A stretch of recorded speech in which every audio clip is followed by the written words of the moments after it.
Bien, donc on se concentre quelques instants sur la respiration, si ce n'est pas déjà fait, et on génère une motivation positive que nous assistons donc à ces révisions, tout ça, ces méditations pour le bien de tous les êtres, pour amener le plus de bonheur possible dans le monde aussi, et à nous-mêmes, pour la même occasion.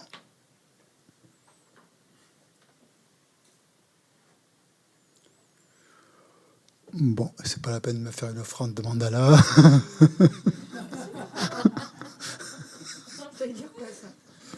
Ça veut dire que non. Ça veut dire, voilà, je fais comme Geshe-la ce matin. J'avais oublié. Donc, c'était pas bon pour moi. Bon, heureusement, il a rigolé. Alors, tant pis. Donc, les 4 forces d'opposition. Geshe-la a commencé à faire un petit résumé. Donc, il a commencé son enseignement du week-end en faisant un résumé des chapitres 1 et 2 qu'on a vus. Chapitre 2, 1 met vraiment l'accent sur les bienfaits de bodhicitta, qui sont nécessaires à toujours se remémorer ces bienfaits pour nous donner l'envie de pratiquer, de développer, enfin de cultiver bodhicitta. Donc c'est une bonne idée chaque fois, donc on va méditer sur la bodhicitta, de se rappeler quels en sont les bienfaits. Si je vous demandais comme ça un des bienfaits de bodhicitta, qu'est-ce que vous me diriez? Je suis trop près. On devient un enfant du Bouddha. Ça veut dire quoi? Qu'on n'a plus rien à faire? Non? C'est le Bouddha qui fait tout? Comme papa?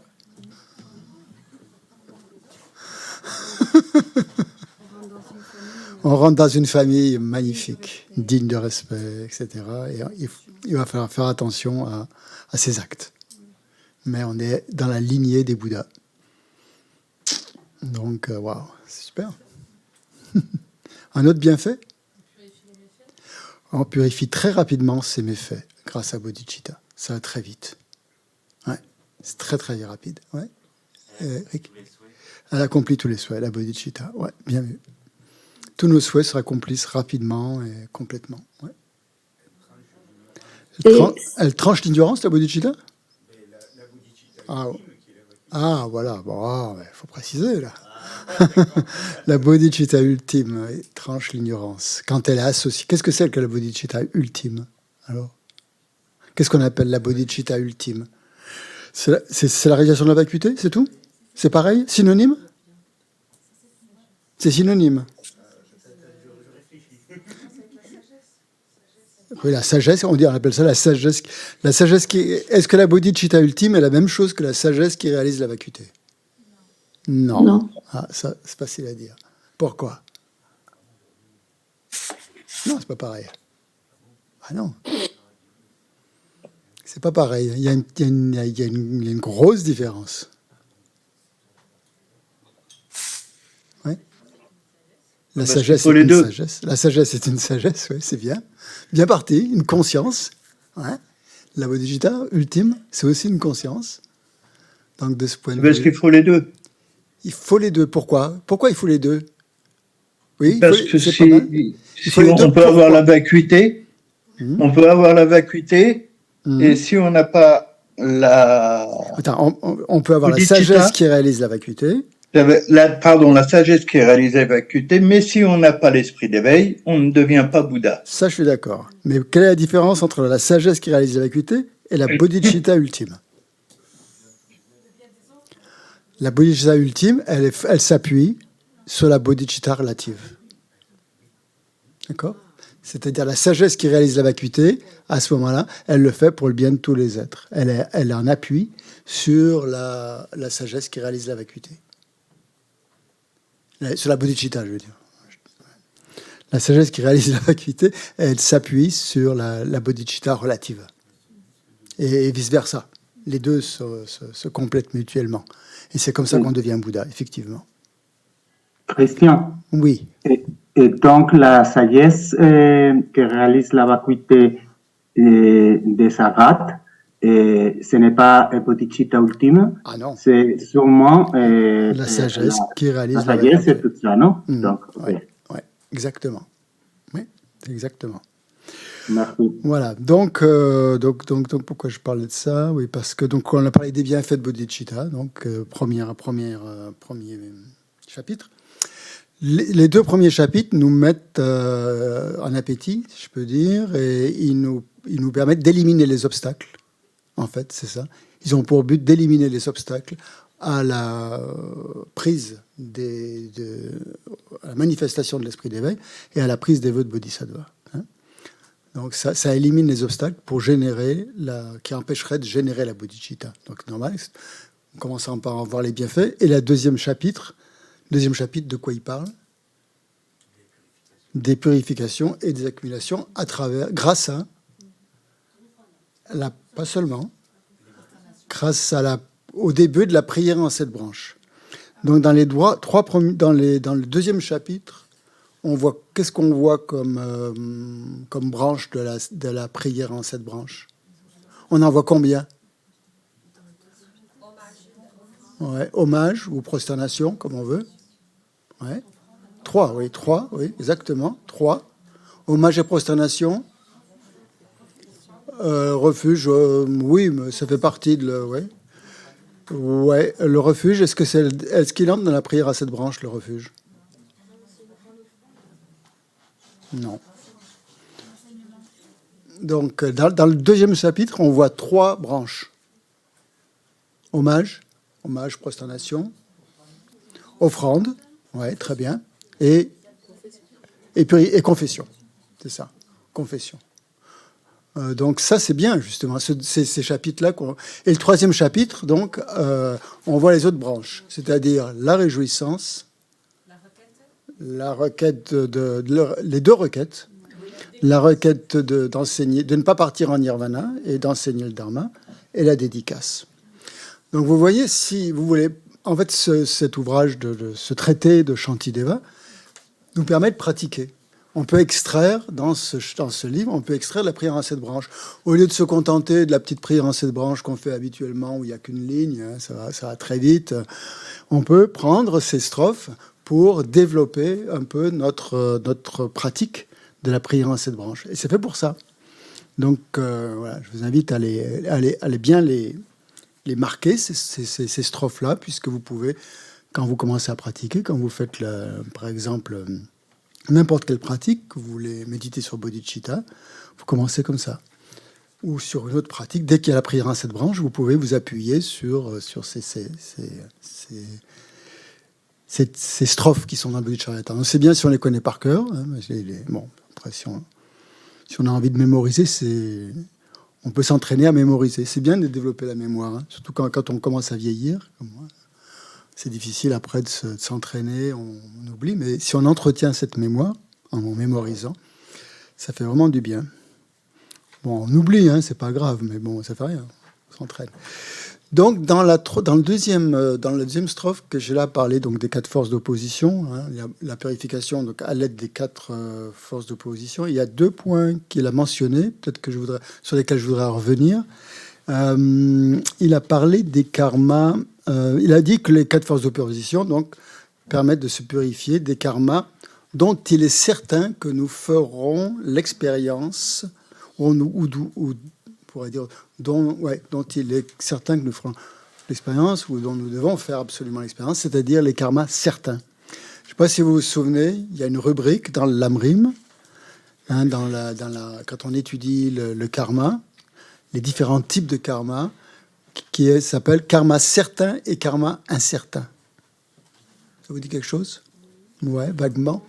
Je pense que c'est pas évident. On a parfois survolé cette rubrique, ce chapitre, parce qu'on part du principe que voilà, il y a la 3e clause, le 3e principe du karma qui dit que dans la mesure où on crée une action négative ou positive, dès qu'on crée un karma, on est certain d'en faire les effets. Mais après, donc, il y a cette notion de karma certain et de karma incertain. Donc, pas seulement, oui, enfin, en quelque sorte, mais bon, on va voir plus en détail.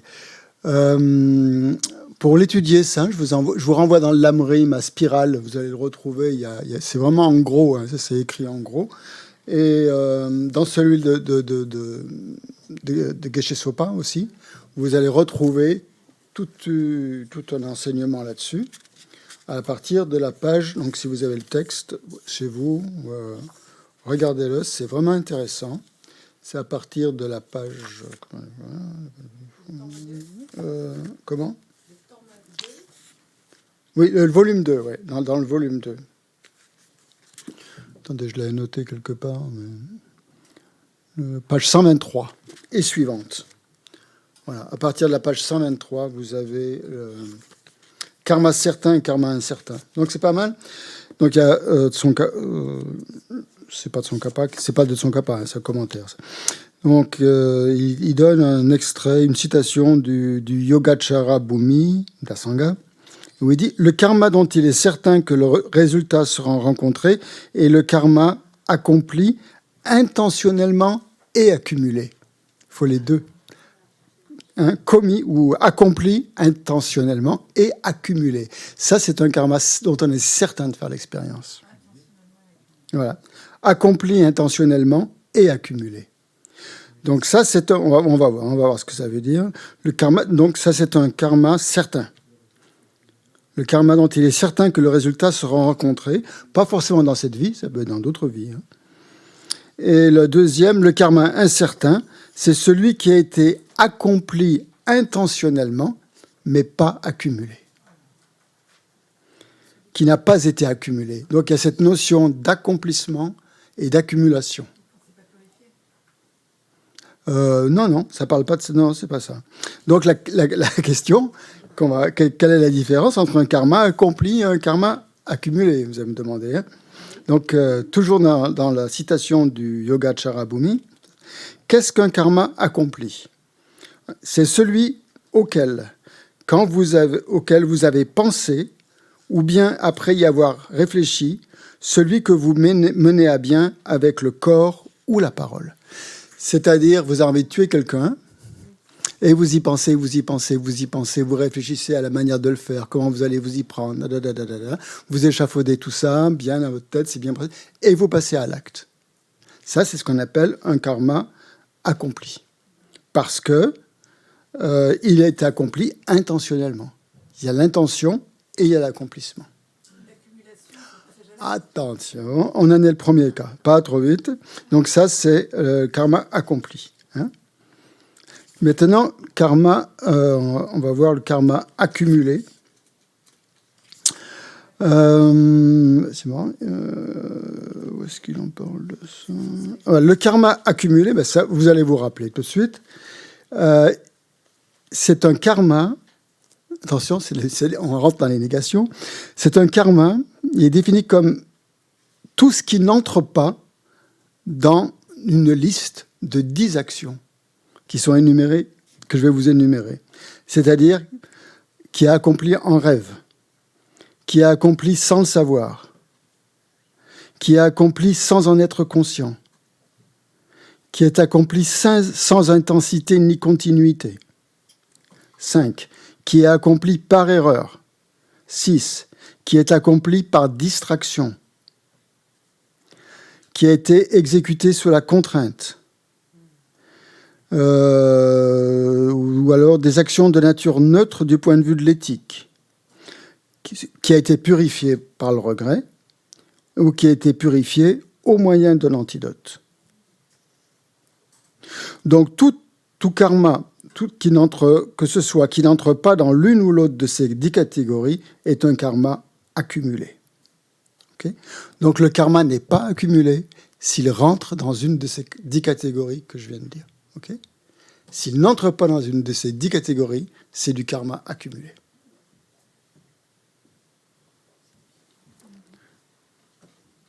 Ok? Donc le karma non accumulé, voilà, c'est ça. C'est si on l'a fait en rêve, etc. Donc voilà la différence. Hein, c'est important quand même de voir ça. Donc maintenant on va s'amuser. Oui. Du coup, karma incertain, ça veut dire qu'on n'est pas certain qu'il y aura un résultat ou qu'il n'y en aura pas. Qu'est-ce que ça veut dire? Non, ça veut pas dire. On parle pas du résultat. Là. On dit que il n'a pas été un karma incertain. C'est un karma qui a été accompli mais non accumulé. On va faire des exemples. Micro, s'il vous plaît. Un karma accompli mais non accumulé, c'est un acte involontaire qu'on a effectué, par exemple, sans s'en rendre compte. D'accord. Ah ben, Geshe-la dit, c'est seulement les karmas certains dont on va faire l'expérience. Donc, qu'on peut purifier. Si j'ai bien compris, c'est le karma accumulé, c'est qu'il n'y a pas eu l'intention. Il n'y a pas eu l'intention. Il faut qu'il rentre dans ces deux catégories. Mais en rêve, il y a quand même une intention.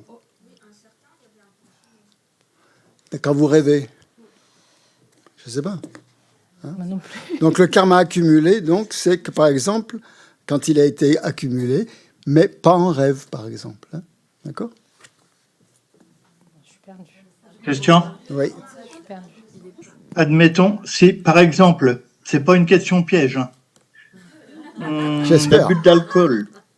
On a bu de l'alcool, donc on est sous intoxicant, je crois. C'est ça ? Mais ça, c'est pas un vœu. Ouais, je veux dire, oui. Bon. Non, mais Oui. attends, c'est juste un truc. C'est pour savoir quel karma c'est. On a bu de l'alcool. Oui.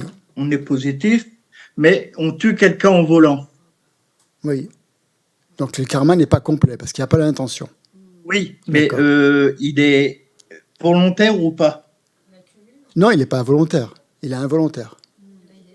Ben, Mais il est involontaire. malgré qu'on ait Mais il y a bu- quand même un acte négatif de tuer. Ça, c'est sûr. Il y a quand même un acte D'accord. négatif.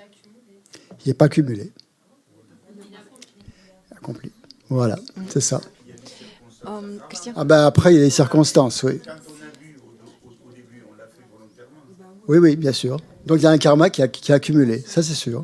Après, l'intention de tuer n'y est pas, mais l'intention de boire, elle y est. Voilà, donc c'est pas. Donc karma accompli mais non accumulé, c'est un acte involontaire effectué sans s'en rendre compte. oui, Natacha, si tu veux, vas-y. Sur ça. Ouais, je reviens un peu sur cette question. Après, c'est peut-être moi qui ai mal entendu. J'ai entendu incertain, c'est un karma accompli intentionnellement, mais pas accumulé. Oui. C'est ça que tu as dit. Oui, pour incertain, oui, c'est ça, oui. Mais du coup, j'ai du mal, pareil aussi, je reviens un peu sur ça. Karma certain, c'est accumulé et accompli. Karma incertain, c'est accompli, mais non accumulé. Non, ça d'accord. Mais par contre, j'aimerais bien que tu me reprécises, c'est accompli intentionnellement? Oui. Parce que du coup, comment est-ce qu'on peut faire accompli, quelque chose? c'est un acte volontaire. D'accord. Mais alors, dans les 10... Non accumulé, ça veut dire que c'est involontaire, comme dans un rêve, par exemple. Ouais, parce que...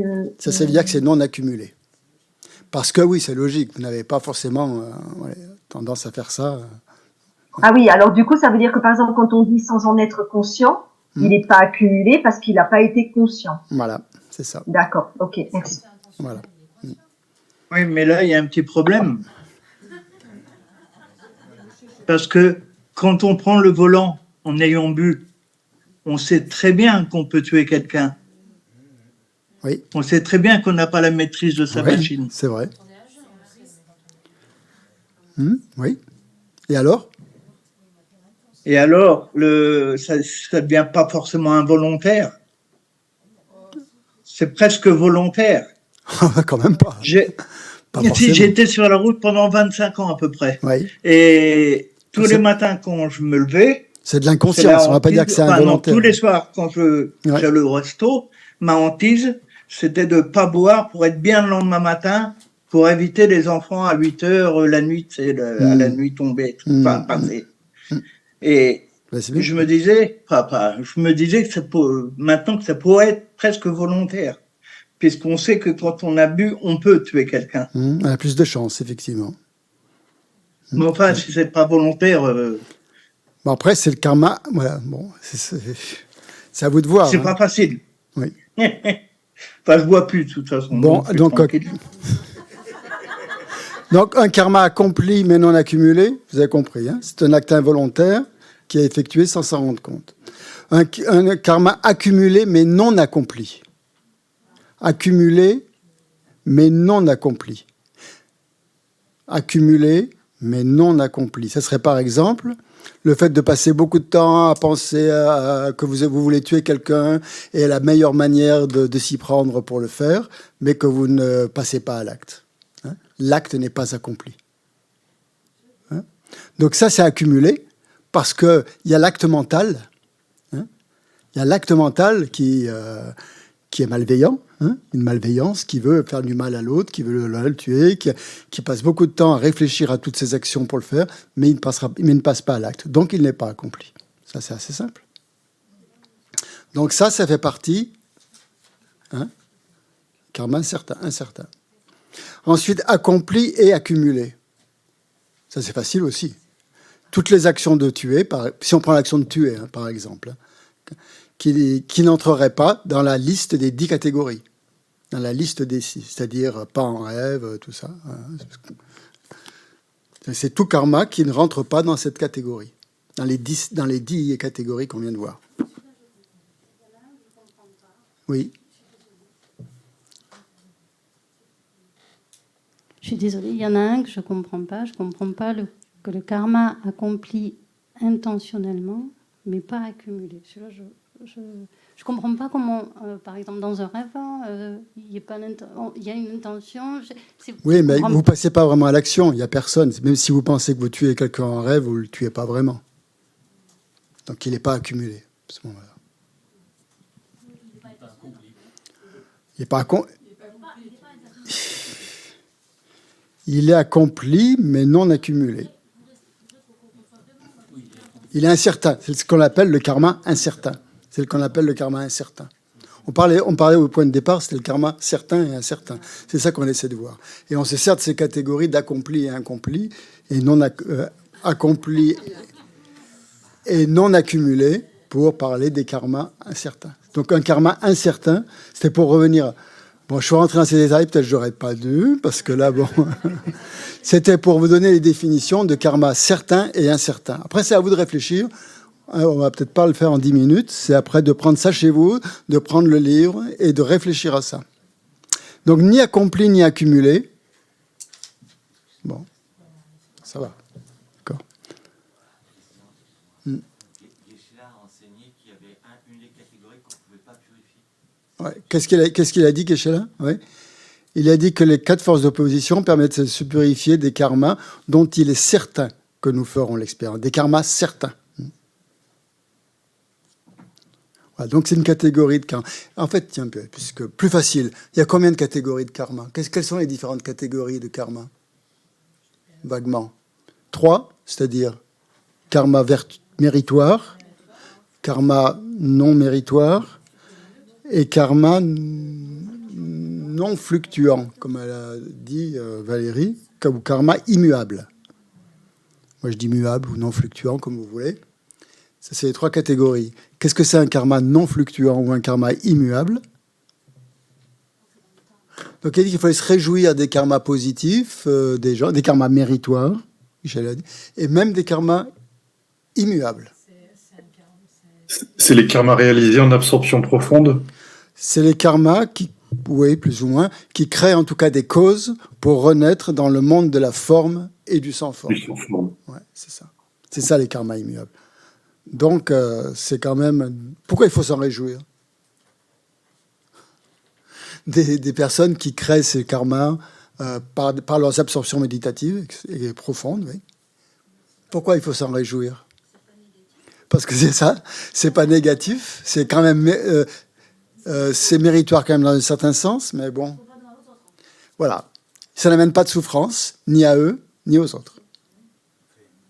Et c'est une condition pour réaliser la vacuité aussi. Et c'est une condition pour réaliser la vacuité si leur absorption méditative porte sur la méditation, s'ils s'en servent pour méditer sur la vacuité.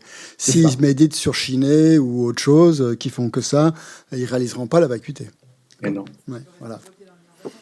Ils resteront dans le samsara, même à un très haut niveau. Ils y resteront longtemps et tout ça. Bon, mais c'est quand même... voilà, c'est un karma quand même... Il y a aussi 2 autres types de karma. Bon, ceux-là, vous les connaissez bien. C'est le karma qu'on appelle introducteur, hein, qui projette directement dans dans la vie suivante. Hein, et il y a le karma complémentaire. Hein, complémentaire, c'est-à-dire qui apporte toutes les conditions différentes pour... si vous renaissez animal, mais avec des bonnes conditions, ou au contraire, si vous renaissez humain, mais avec de mauvaises conditions. Donc, toutes les conditions complémentaires sont du fait de ce karma.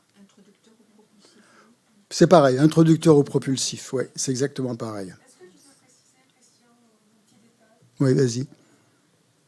Un karma ni accompli, ni accumulé. Bah si, En quoi c'est un karma? C'est pas un karma. Non, non. Ni accompli, ni accumulé. Il peut y avoir, mentalement peut-être, il peut y avoir quand même un petit karma avec des empreintes mentales, peut-être, si tu penses à quelque chose, mais c'est pas intentionnel, ou ça tu vois. Il peut y avoir au niveau de la pensée, peut-être, mais bon. C'est ni accompli, ni accumulé.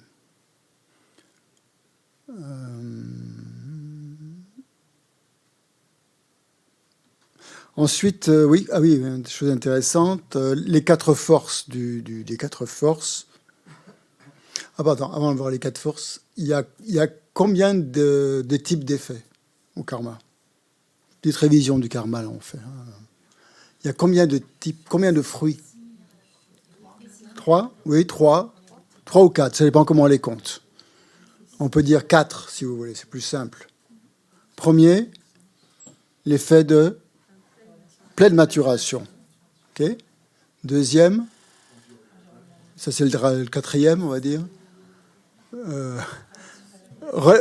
Le karma similaire à la cause, l'effet similaire à la cause. Et celui-là, il se divise en 2. Hein, c'est-à-dire l'expérience similaire à la cause et l'action similaire à la cause. Ça, il faut... Hein, il faut... Ça. C'est bon. Et le dernier, c'est le karma environnemental. D'accord? C'est les 4 effets. Et il y a 4 forces d'opposition. Il y a un lien entre les 4 forces d'opposition et les 4 effets ou pas? Oui, sûrement. Hein. Il doit bien y en avoir un. 4, oui. On en a déjà parlé de ça. Mais bien sûr, oui. C'est 4 effets donc, du karma et 4 forces d'opposition. Est-ce que vous pourriez me donner la correspondance entre le... S'il vous plaît, utilisez le micro parce que les gens sur Zoom n'entendent pas. Oui, quand vous parlez, même si c'est court, prenez le micro. Donc, on va prendre la première force. C'est quoi la première force? Ah mince, moi je voulais parler de la force de la détermination qui va agir à la fin. Attends, on va commencer par le début, ça sera plus simple. Le remords, c'est en premier? Ouais. Si vous voulez, on peut le dire en premier. Ouais, parfois c'est en deuxième, mais bon. En général, c'est le support. Hein. Refuge, bodhicitta. Okay. Force du support, ça purifie quoi, à votre avis? Quel effet? La renaissance. Oui. C'est-à-dire le fruit de pleine maturation. De pleine maturation, c'est ça, au moment de la naissance. Okay. Donc la force du support, refuge bodhicitta, purifie le fruit de complète maturation au moment de la naissance. Sur Zoom, vous ne trichez pas, hein, vous n'avez pas le livre ouvert devant vous. Hein. Il est fermé. Non. Okay. On l'a fermé. Là, c'est bien. Bon. Deuxième force, la force du remords ou du regret. Alors ça va purifier quoi? Le résultat similaire à la cause. Expérience ou action? Action. Expérience. Ah. Ça va purifier l'expérience. Ouais. C'est-à-dire, si vous avez tué, le fait de regretter d'avoir tué va vous empêcher d'avoir l'expérience d'être tué. C'est la résolution. Ouais. Troisième, la résolution. La troisième, c'est la force de la résolution qui purifie le karma similaire à la cause dans l'action, c'est-à-dire l'action similaire à la cause. Le fait d'arrêter la résolution à partir de maintenant, je vais arrêter de tuer, Ça va purifier, justement, enfin, purifier ce karma, justement, d'action, de continuer à tuer. Parce que maintenant, justement, vous prenez la résolution de ne pas tuer. Donc, ça va Il ne faut arrêter pas que l'action devienne une tendance. Voilà, ça va arrêter l'action. Il y a encore des tendances, hein, ça c'est sûr. Il y a encore des tendances. Et le dernier, la force du remède, ça purifie le karma environnemental. Donc, quand on fait les pratiques de purification en Vajrasattva ou autres, et qu'on applique ces quatre forces d'opposition, c'est bien de savoir ce qu'elles purifient. Ça donne plus de corps, on pourrait dire, à la pratique et plus de compréhension. Je pense que Geshe-la a insisté là-dessus, que plus on va méditer, plus on va réfléchir sur le karma, et c'est très intéressant comme sujet, et ça mérite d'être approfondi, parce qu'on ne pourra jamais en avoir une compréhension complète, hein. Mais de se poser des questions, de lire le volume 2, là, il est extraordinaire sur le karma, justement. Il y a plein de choses auxquelles on peut réfléchir. Et donc, ça va approfondir un petit peu notre compréhension. Parce que plus nous aurons une compréhension profonde du karma, et plus nous allons être heureux, finalement, puisque nous allons éviter les actions négatives, comprenant bien tous les rouages. Et deux choses. Une dernière chose, un point important qu'il ne faut pas oublier, c'est que si l'éveil ou la libération, elle vient uniquement, la cause racine, c'est le karma. Hein, c'est la compréhension du karma. Si on remonte de l'effet à la cause, quelle est vraiment la cause de la libération? C'est la compréhension, c'est la certitude, je dirais même plus que la compréhension, c'est la certitude, la conviction profonde dans la loi du karma. S'il n'y a pas ça, la libération finit. C'est même pas la peine d'y penser. C'est même pas et l'éveil, bien sûr, encore moins. S'il n'y a pas ça, s'il n'y a pas la conviction profonde dans la loi du karma, il n'y aura pas de libération. Donc c'est pour ça que c'est vraiment important de comprendre le karma. Pourquoi il n'y aura pas de libération possible? Eh bien, justement, d'après la loi de causalité. C'est-à-dire, réfléchir au karma, ça va avoir quel effet? Le renoncement. L'éthique. Ça va avoir pour effet d'avoir une meilleure éthique et de cultiver l'éthique. L'éthique aura pour effet... l'éthique vertu, on va dire que c'est la même chose. Là, très bien. La concentration. La concentration va avoir pour effet la sagesse qui réalise la vacuité. La sagesse qui réalise la vacuité va amener quoi? La libération. Après la libération, vous allez voir que la libération pour vous seul, c'est pas vraiment satisfaisant, qu'il y a des tas d'êtres qui continuent à souffrir, ça va amener la bodhicitta. La bodhicitta va amener l'éveil. Donc, qu'est-ce qu'il y a à la base? La certitude du karma. Donc, vous voyez comment ça c'est lié tout ça, et pourquoi c'est si important de méditer là-dessus. Et donc, Geshe-la a insisté, un petit peu, pas trop, mais quand même un peu, en disant que, je peux trouver ce qu'il a dit, mais...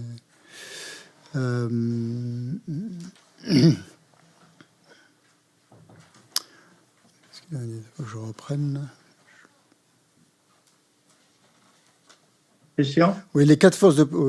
pardon, oui.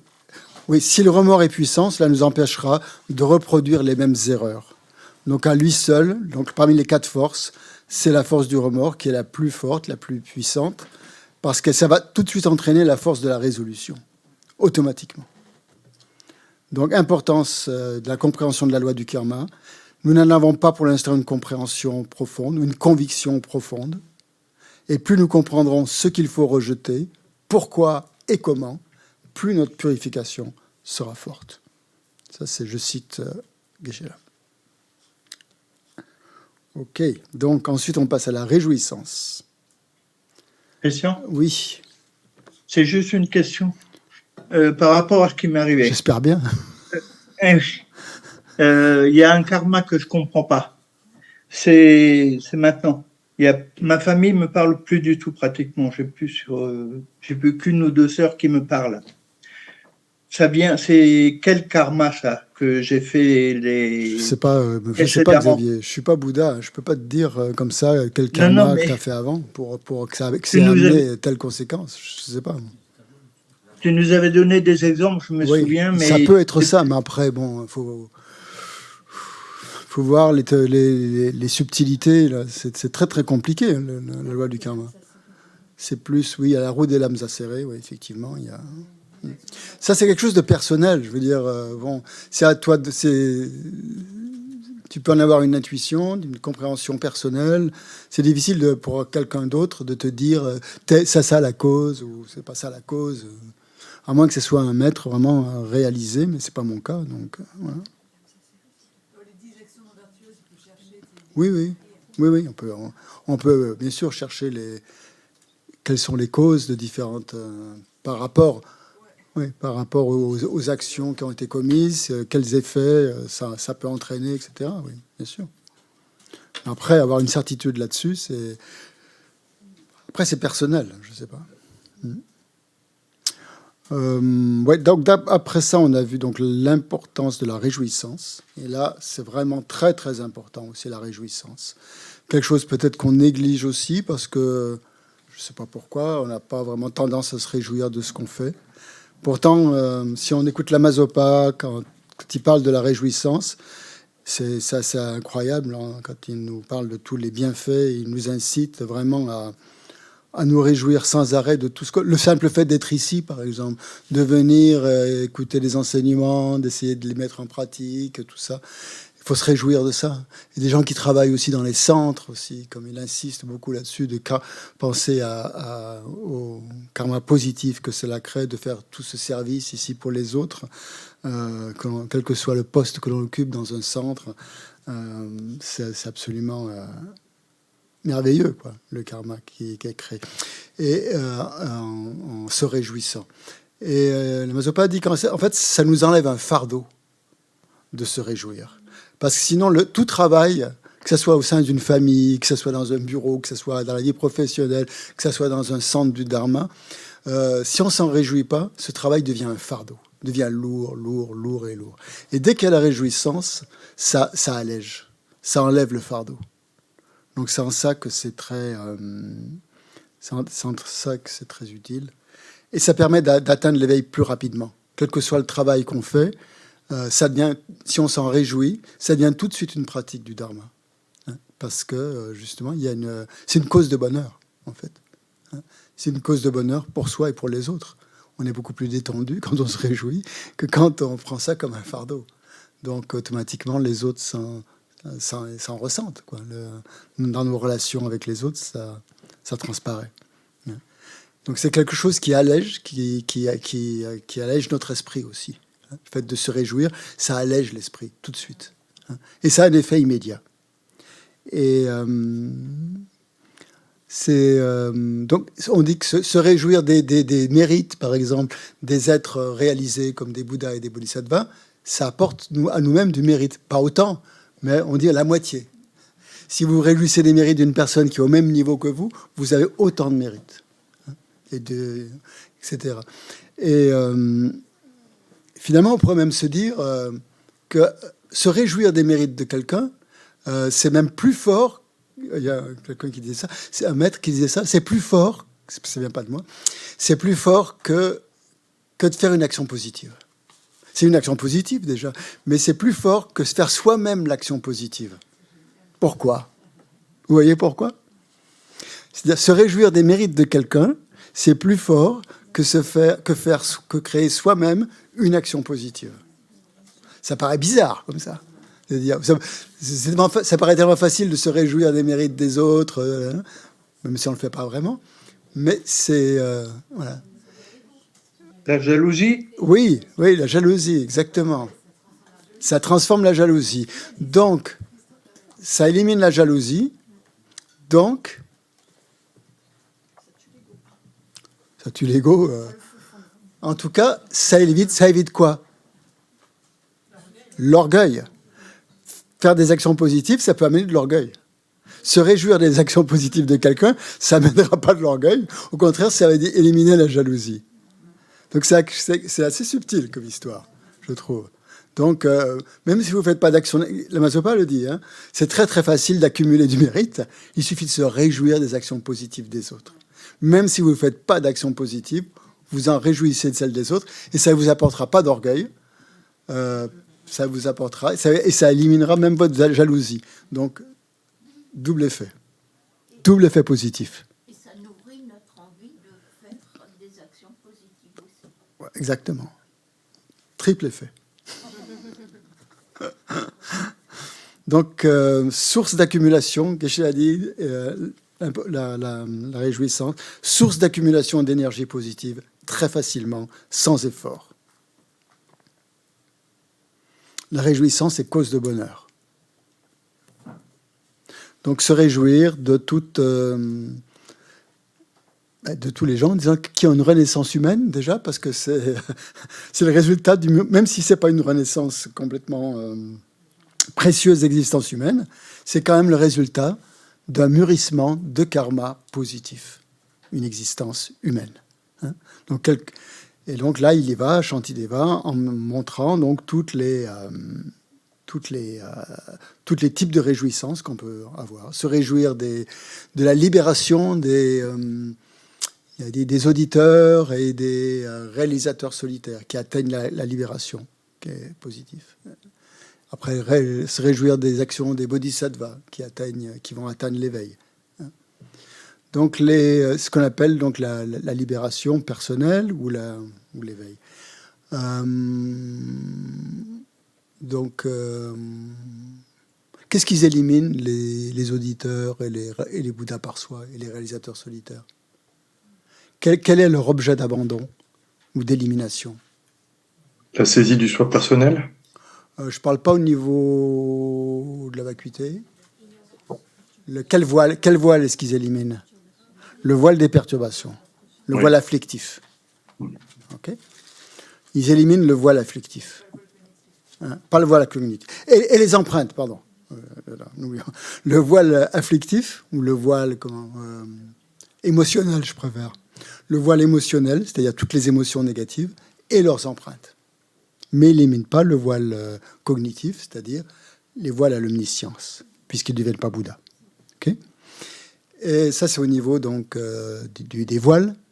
Maintenant, sur quoi ils méditent? Sur la vacuité, oui, vous le disiez sur Zoom, je sais pas qui, quelqu'un a dit. Ils méditent sur le non-soi. Ouais. Qui médite sur le non-soi de la personne? Les parcourants de l'Hinayana? Ouais, il faut peut-être nuancer un peu. Là. Les auditeurs, c'est sûr. Ouais. Après, les pratika Bouddha, ils méditent aussi sur le non-soi grossier des phénomènes. Oui, c'est ça. Ouais. Bon, on verra ça plus tard, c'est pas grave. C'est juste comme ça. Donc,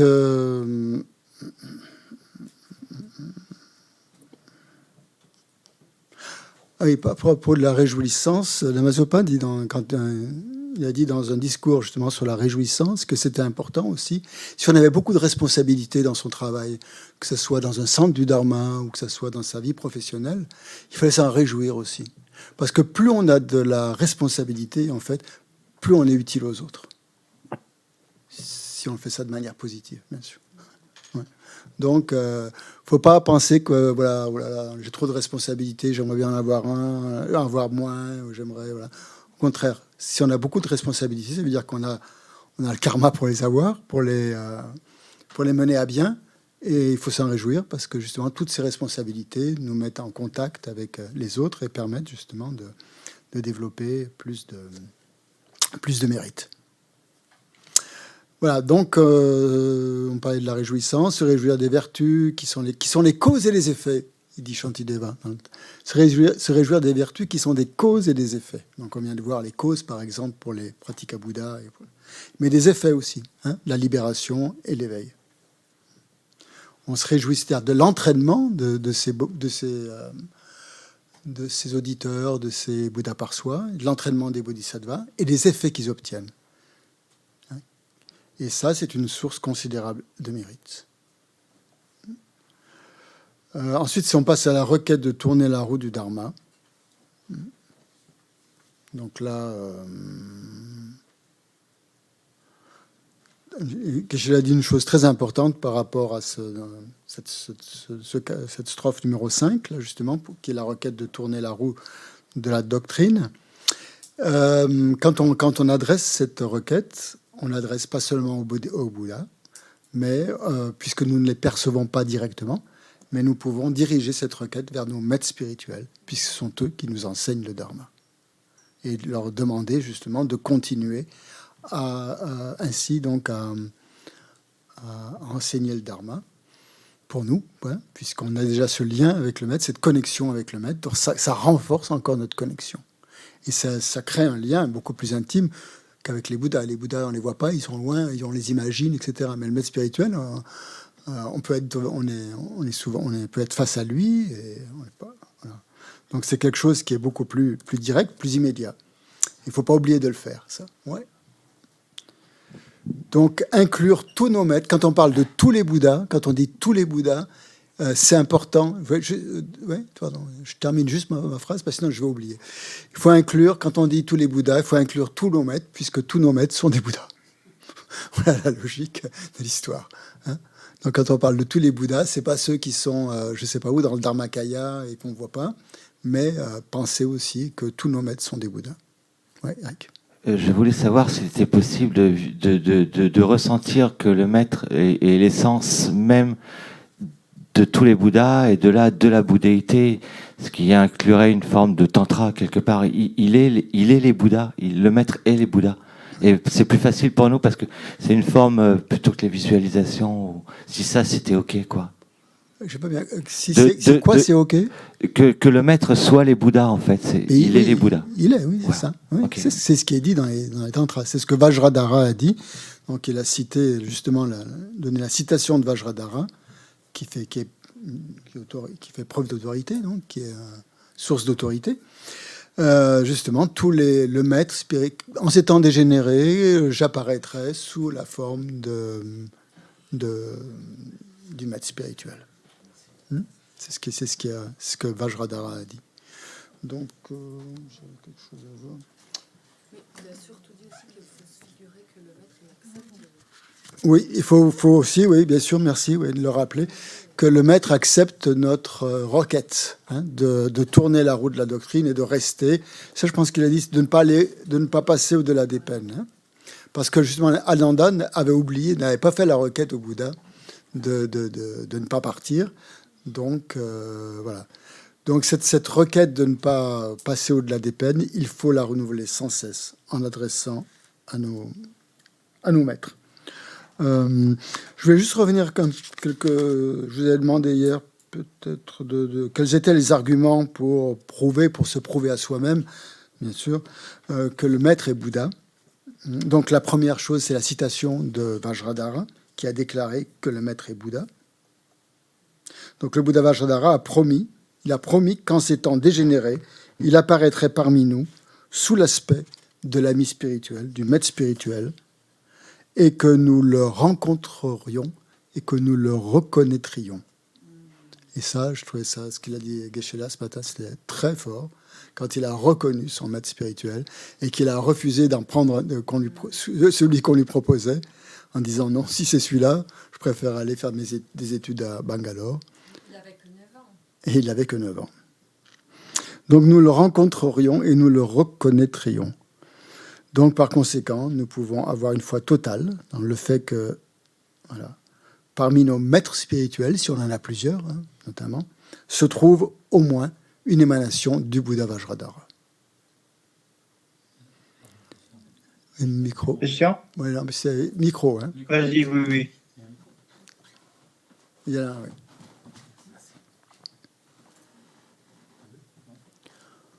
Donc ça, c'est quelque chose sur lequel on peut s'appuyer. Ce que tu viens de dire là sur le Bouddha Vajradhara, donc tu as illustré par les propos de Geshe-la ce matin. Est-ce que ça veut dire que c'est la même chose pour chaque personne? Quoi? C'est que la même chose, c'est-à-dire? C'est-à-dire, si j'ai bien compris, que le Bouddha Vajradhara avait promis que dans ces temps dégénérés, il apparaîtrait sous la forme des maîtres spirituels, de nos maîtres spirituels. Quand on a réalisé il peut apparaître sous n'importe quelle forme. Hein. Oui, mais je peux avoir des maîtres spirituels. Qui sont tous les manifestations de Vajradhara? Oui. Je ne sais pas. Peut-être, oui. Mais ce qu'a raconté ce matin Geshe-la, c'est que lui avait reconnu son maître spirituel, celui qu'il voulait, lui. C'est plus précis, je veux dire. Encore plus, oui. Ouais. Connexion karmique, oui, effectivement. Ouais, ouais. Donc, première preuve, enfin, si on peut dire preuve, ou sur laquelle on peut s'appuyer, c'est cette déclaration de Vajradhara. La deuxième, on dit que la deuxième preuve, c'est que le maître, en fait, c'est celui qui a accompli toutes les œuvres du Bouddha, toutes les actions du Bouddha, toutes les activités d'un Bouddha.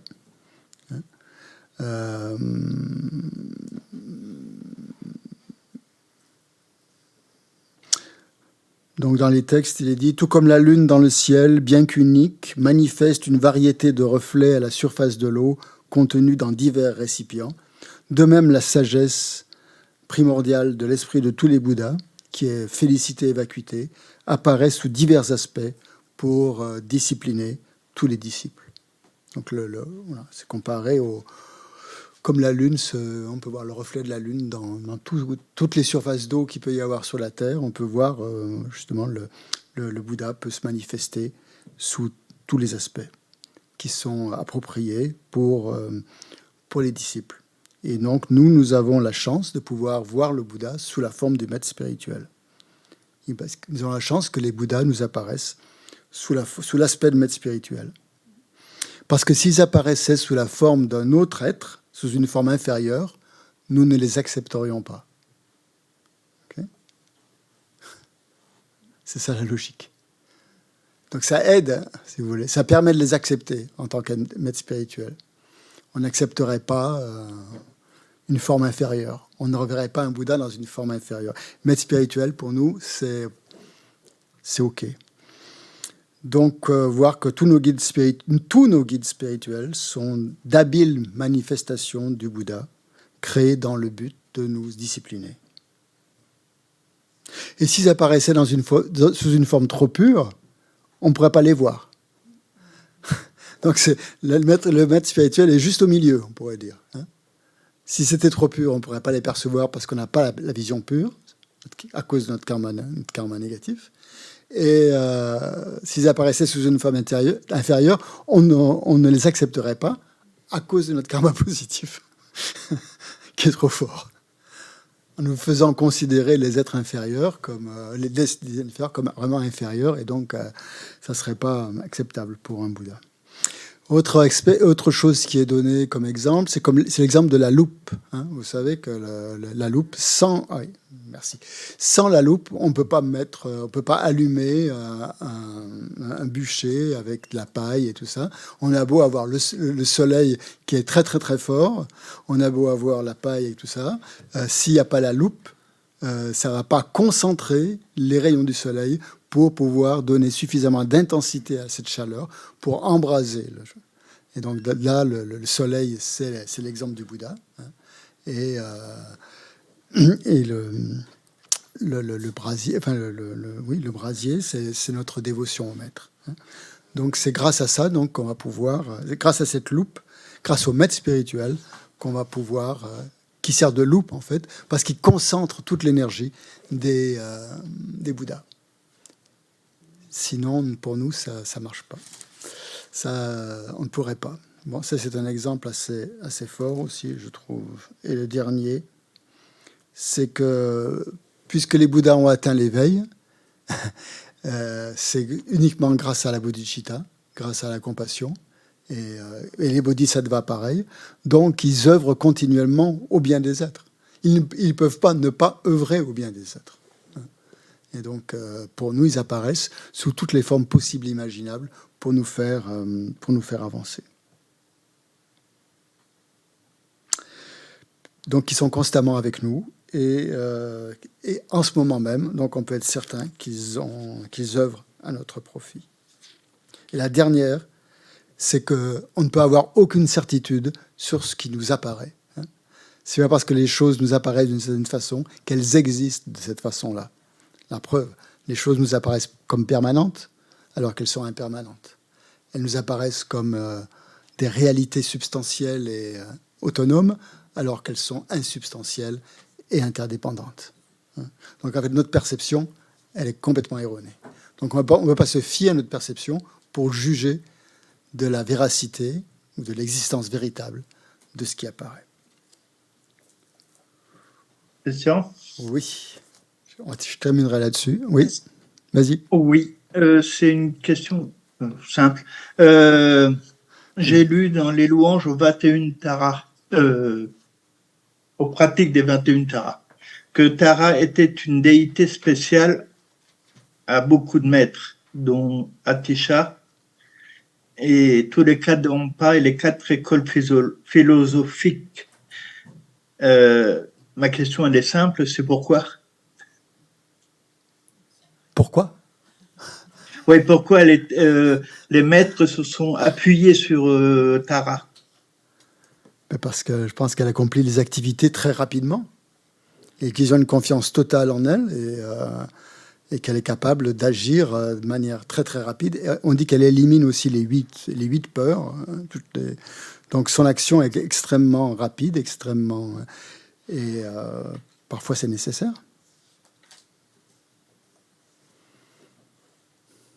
À part ça, merci. Je sais pas.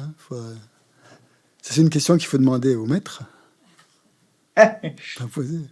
Bien. C'est ce que je te fais. Voilà. Donc, pour la prise des vœux de bodhicitta, ouais, Geshe-la avait donné, on terminera là-dessus, avait donné une petite prière, la prière qu'il faut réciter 3 fois pour prendre les vœux.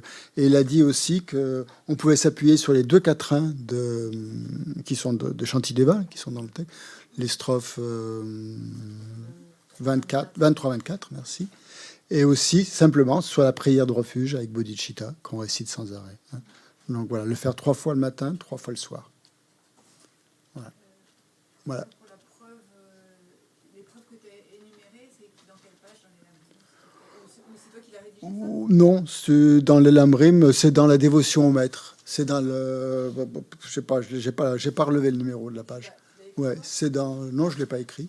C'est dans la dévotion au maître. Je ne sais plus quel chapitre, quel numéro de chapitre. Tu vas dans la dévotion au maître, tu les trouveras, sans problème. C'est comment s'en remettre au maître par la pensée.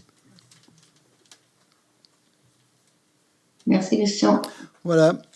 On fait une petite pause 5 minutes et on va méditer après. Voilà.